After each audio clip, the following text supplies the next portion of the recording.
पानी टपक रहा था, नल खुला है नीचे का।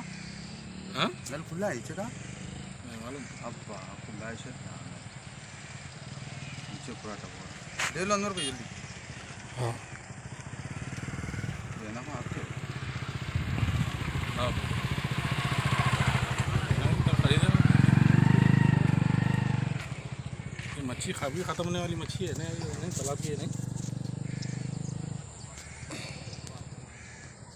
दाता मेरे तो देखिए ये 1822 में मच्छी का इन्वेस्टमेंट हुआ, कब हुआ?